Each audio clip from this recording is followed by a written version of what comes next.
Excellency, पिछले दिनों विश्व समुदाय के सभी नेताओं से जब भी मेरी बात हुई और उन्होंने जब विस्तार से मेरे चर्चा की, मैंने हमेशा कहा है कि भारत न्यूट्रल नहीं है, भारत का पक्ष है और वो पक्ष शांति का है। हम शांति के हर प्रयासों का समर्थन करते हैं और हम शांति के हर प्रयासों के साथ कंधे से कंधा मिला करके खड़े हैं।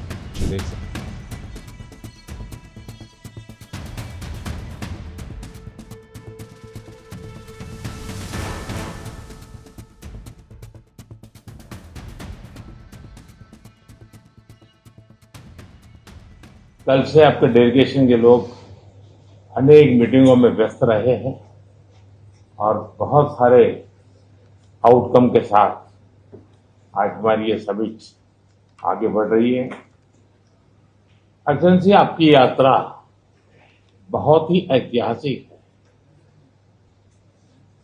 2001 में जब आपने कार्यभार संभाला और भारत की आपकी यात्रा पहली हुई, उसको आज 25 साल हो गए और उस पहली यात्रा में ही स्ट्रेटेजिक पार्टनरशिप की एक मजबूत नींव रखी गई थी।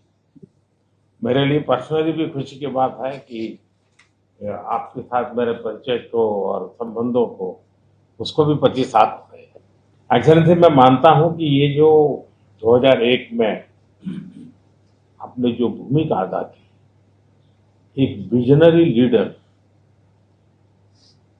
कैसे सोचता है, कहाँ से शुरू करता है और संबंधों को कहाँ तक पहुंचा सकता है, इसका एक उत्तम उदाहरण भारत रशिया के संबंध है।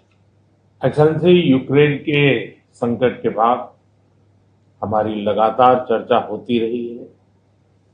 आपने भी समय समय पर एक सच्चे मित्र के रूप में हमें सभी चीजों से अवगत कराया।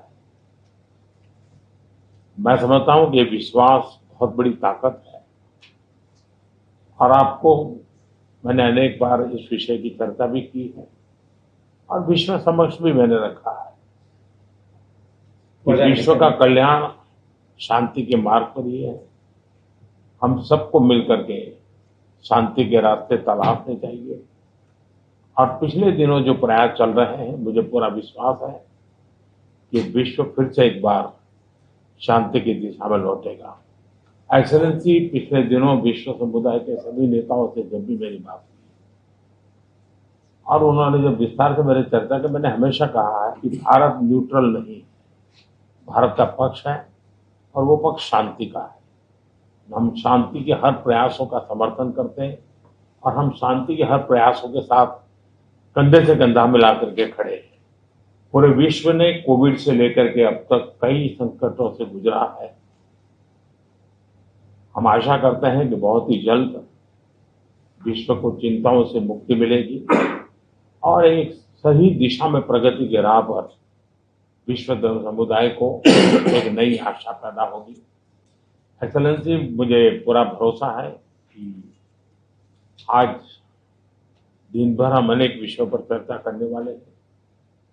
भारत और रशिया के आर्थिक संबंधों का अधिक विस्तार हो, हम नई नई ऊंचाइयों को प्राप्त करें, ऐसे बहुत ही आशावादी आउटकम के साथ हम हमारी इस मीटिंग को आगे बढ़ाएंगे, ये बड़ा विश्वास है। Much for inviting me and for just the sitting too. It was very good, friendly, and at the same time a very substantial talk. I could share a great deal of details about the events taking place in Ukraine. We are dating together with some partners, including the United States, on a possible peaceful settlement. Thank you for the attention aimed at finding a solution to this situation. Our relations are deeply rooted into history, but it is not the words that matter, it is the substance of the matter which is very profound. We really appreciate that and the fact that you, ex-Prime Minister, pay special personal attention to that. Over the past years, we have done a great deal of work to develop our relationship. As our countries and our economies move, have more opportunities for cooperation. We open additional areas for cooperation, including those related to high-tech, aircraft, space exploration, high-tech, and artificial intelligence. We have very close and trusting cooperation in the military and technical area, and we are planning to move forward in all of these areas. This once again underscores the level and the trust of our relationship. Our teams have done a great work before this visit. They have prepared a great number of documents for us. We have an opportunity to talk in more detail about some of them. I'm sure that we will have a very fruitful working day.